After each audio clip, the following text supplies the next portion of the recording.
Salut les fous du ballon, j'espère que vous allez bien et bienvenue dans une nouvelle vidéo. Aujourd'hui, on analyse Danemark-Belgique. C'est parti.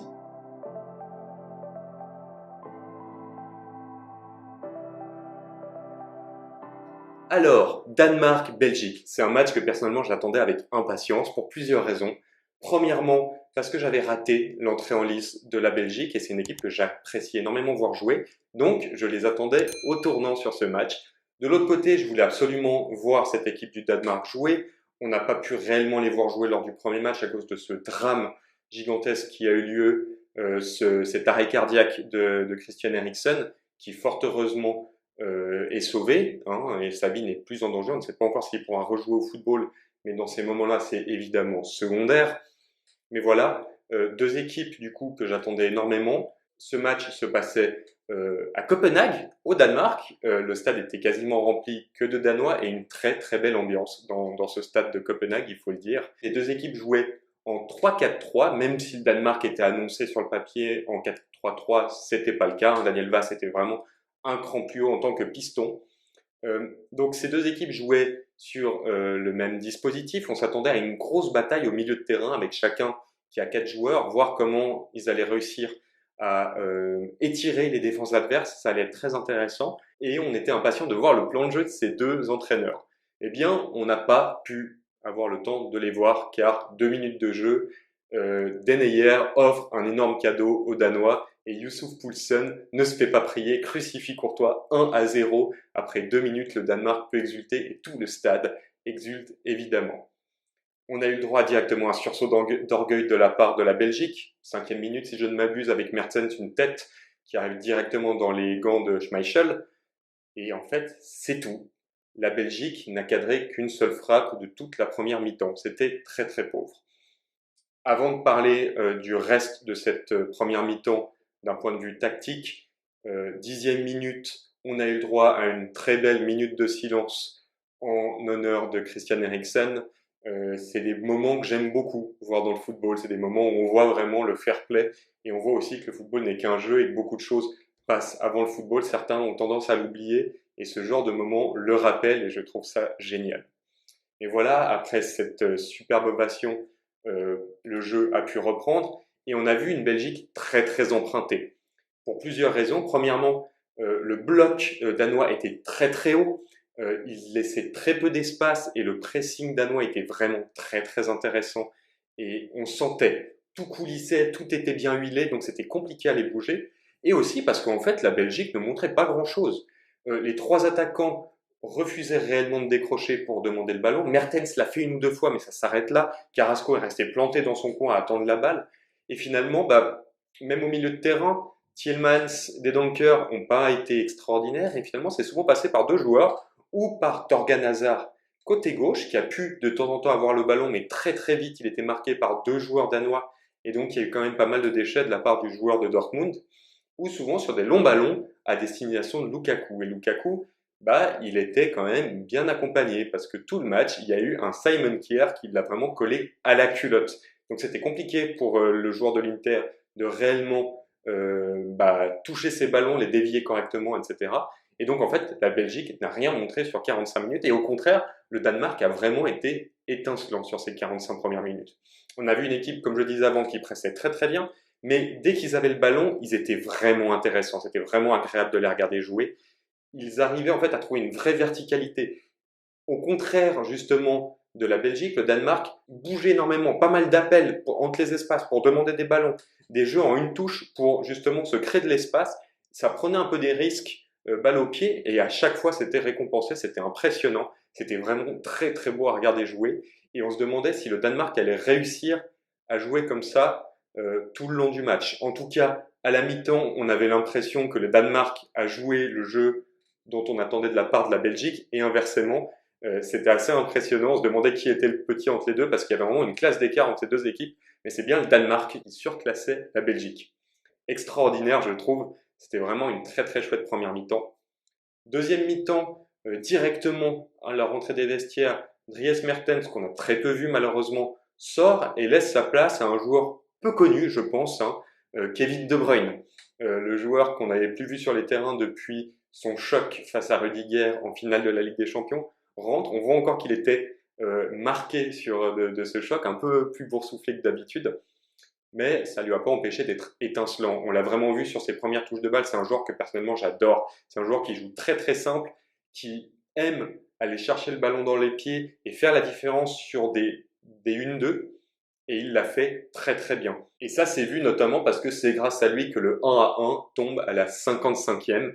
Simon Kier, qui avait été excellent jusque-là, malheureusement glisse, laisse un peu de place pour Lukaku, qui arrive à toucher, à lâcher sa balle à De Bruyne. De Bruyne temporise dans la surface, c'est impressionnant ce calme, je trouve qu'il a, même dans la surface, pour lâcher un ballon parfait pour Torgan Hazard, un partout. Et là, on se disait que ça allait être compliqué pour le Danemark.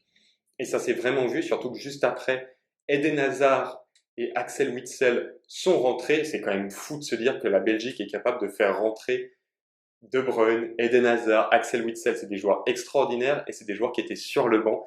Et ça a vraiment fait une différence. C'était impressionnant. La Belgique a commencé à réellement surclasser le Danemark et à leur montrer que c'était bien eux la meilleure équipe sur le terrain, que ce soit sur le papier ou dans le jeu. On a vraiment vu une Belgique très intéressante. Et Carrasco, j'en ai parlé un tout petit peu avant, lui, il attendait beaucoup les balles dans les pieds. Eden Hazard lui a montré que pour justement casser ce bloc danois, il fallait revenir, prendre la balle beaucoup plus proche et tenter de combiner. Et ça a combiné à merveille. Il y a eu des séquences belges où la balle en une touche combinée entre plusieurs joueurs, c'était vraiment splendide à voir. Et c'est exactement sur une de ces combinaisons que le deuxième but tombe, but de Kevin De Bruyne sur un assist justement d'Eden Hazard. Ça a vraiment été un jeu en une touche. Il y a eu Lukaku, Tielemans, Torgan Hazard, Eden Hazard, De Bruyne. Extraordinaire. Moi, j'ai des étoiles dans les yeux en voyant ça. J'adore ces buts collectifs. Et là, vraiment, ils ont montré que cette équipe, quand elle veut combiner, quand elle veut jouer, elle peut détruire une défense en quelques passes. Et ça, moi, j'adore vraiment. J'ai des yeux d'enfant quand je regarde ce genre d'action.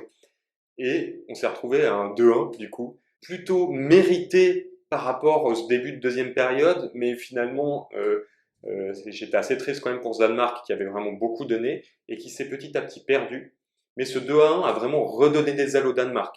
Il y a eu pas mal de changements côté danois à la 75e, 80e minute et vraiment il y a eu 5-10 minutes vraiment où le Danemark a poussé, a eu pas mal d'occasions, notamment par Martin Braithwaite qui a eu réellement un second souffle en toute fin de match et qui était pas loin du tout de marquer. On pense notamment à cette latte à la 87e minute. Il y a eu beaucoup d'actions pour les Danois et vraiment on a senti que cette équipe pouvait et voulait aller chercher ce match nul. Malheureusement pour eux, ça n'a pas été le cas. Un petit manque de réussite. Un Thibaut Courtois très bon aussi, il fallait le dire, hein, que ce soit sur la ligne, en sortie sur les airs, il a été excellent. Il a souvent réussi à pallier un petit peu certaines errances de la part de sa défense qui n'a pas été constamment solide. Franchement, Thibaut Courtois, grosse performance. Et le Danemark aurait mérité, mais finalement, ça reste la meilleure équipe la meilleure équipe sur le papier en tout cas qui a gagné aujourd'hui. C'est pas démérité pour la Belgique, même si c'est très sévère pour le Danemark. Voilà pour cette petite analyse. J'espère qu'elle vous aura plu, que j'ai pu éclairer quelques petits points. On va passer au top et au flop. Honneur à l'équipe qui accueillait au Danemark.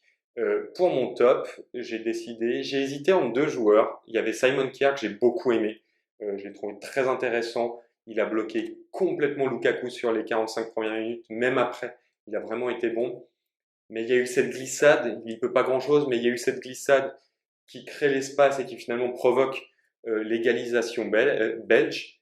Et donc j'ai décidé de ne pas lui donner stop et le donner à Martin Braithwaite.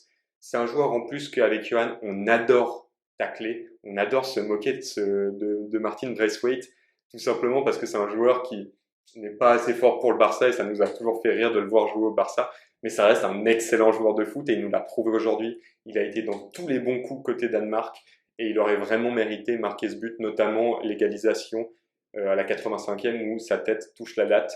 Donc je lui accorde ce top, au moins il y aura une petite réussite pour lui. Côté flop, j'ai décidé de le donner au défenseur central danois Vestergaard. Je suis désolé si je le prononce mal. Ce défenseur n'a pas pu montrer grand-chose. Ils ont été solides en première période, mais j'ai jamais trouvé que lui est vraiment sorti du lot. Et finalement, les deux goals, ça part sur le côté droit, le côté où le numéro 3 danois évoluait. Et bah, il a eu quelques erreurs de placement malheureusement sur les deux goals. Et bah, je suis obligé de lui donner le flop. C'est un petit peu sévère. Cette équipe a été vraiment impressionnante, je trouve aujourd'hui. Le Danemark m'a vraiment impressionné. Mais il fallait donner un flop. Moi, je ne me débine pas comme Johan hier. Et donc, je donne un flop. Et ça sera donc Vestergaard. Côté Belgique maintenant, je commence par le flop. Le flop, c'est Yannick Carrasco. Yannick Carrasco m'a vraiment déçu sur l'heure de jeu où il était sur le terrain. Il a toujours demandé le ballon dans les pieds, très très haut. Il attendait justement que la balle arrive sur Lukaku pour pouvoir un peu combiner avec lui. Mais jamais il ne décroche, jamais il essaye de créer de l'espace, même un peu dans son dos en attirant son défenseur pour qu'un autre joueur puisse partir. C'est aussi le but d'avoir des pistons, surtout qui pouvaient combiner. Il y a Torgan Hazard de son côté. Il y avait vraiment de quoi combiner techniquement. Il n'a jamais voulu, la balle dans les pieds vers la ligne du milieu de terrain. Et Eden Hazard, en l'espace de 10 minutes sur son entrée, a plus montré de choses que Carrasco sur l'heure de jeu où il était là. Pour moi, c'est un gros flop. J'espère beaucoup plus, j'attends beaucoup plus d'un joueur de la trempe de Yannick Carrasco, surtout après la grosse saison qu'il nous a fait du côté de l'Atlético. Côté top, évidemment, le monstre Kevin De Bruyne. Un but, un assist, match quasiment parfait. 45 minutes où il perd quasiment pas de ballon. Euh, il est extraordinaire, il est d'une facilité sur le terrain. J'aime beaucoup le voir jouer et il a montré aujourd'hui que c'est un des meilleurs joueurs au monde, clairement. Bravo à lui, il a retourné le match à lui seul. Voilà, c'est l'homme du match. C'est l'homme du match et je peux pas dire grand-chose d'autre. Donc, félicitations à Kevin De Bruyne qui sera donc mon top côté belge. Avant de vous quitter, évidemment, un petit prono pour demain. Il y a plusieurs matchs très intéressants, notamment un République tchèque-Croatie qui va être sûrement très sympa à regarder. Mais je vais plutôt m'attarder sur le dernier match de la soirée de demain, Écosse-Angleterre. L'Écosse m'a vraiment impressionné sur le premier match. Ils perdent 2-0 face à la République tchèque, mais franchement, ils auraient très bien pu aller chercher ce match nul. Ce 2-0 est magnifique de Patrick Schick sur cette frappe depuis le milieu de terrain, extraordinaire. Mais d'un autre côté, juste avant, bah, l'Écosse touche la latte. Ce match aurait pu tourner dans l'autre sens aussi. J'ai beaucoup aimé l'Écosse et là, on va vraiment avoir un gros derby avec l'Angleterre qui a été au-dessus de son adversaire, au-dessus de la Croatie sur le premier match. L'Angleterre part évidemment favorite. En plus, l'Angleterre jouera dans son stade mythique de Wembley face à l'Écosse. C'est un match qu'aucune des deux équipes ne veut perdre. Et voilà, c'est un match aussi qui pue la première ligue avec énormément de joueurs qui se connaissent et qui jouent contre en championnat pendant la saison régulière. C'est un match que j'attends avec impatience. Je pense que ça va être un match très physique, très intéressant. Et si je dois donner un score, évidemment, c'est un prono, je donne un score. Je dirais quand même victoire de l'Angleterre 3-0. Je pense que l'Angleterre va montrer qu'elle est capable aussi de dominer une équipe un poil plus faible et de créer du jeu et de faire mal. Cette équipe d'Écosse, d'après moi, n'a pas les armes pour lutter contre l'Angleterre et ça va se sentir. L'Angleterre va vouloir frapper un gros coup, surtout que la plupart des autres équipes favorites dans ce tournoi ont déjà frappé un gros coup. C'est à l'Angleterre de montrer qu'elle est là, de jouer les coudes et de montrer que c'est un vrai candidat sérieux au titre. Voilà, c'est tout pour cette vidéo, j'espère qu'elle vous aura plu. Si oui, n'hésitez pas à lâcher un petit like et un petit commentaire, c'est toujours très plaisant quand on a des commentaires positifs, donc n'hésitez surtout pas. Et sur ce, je vous dis à tout bientôt pour une prochaine vidéo. Ciao!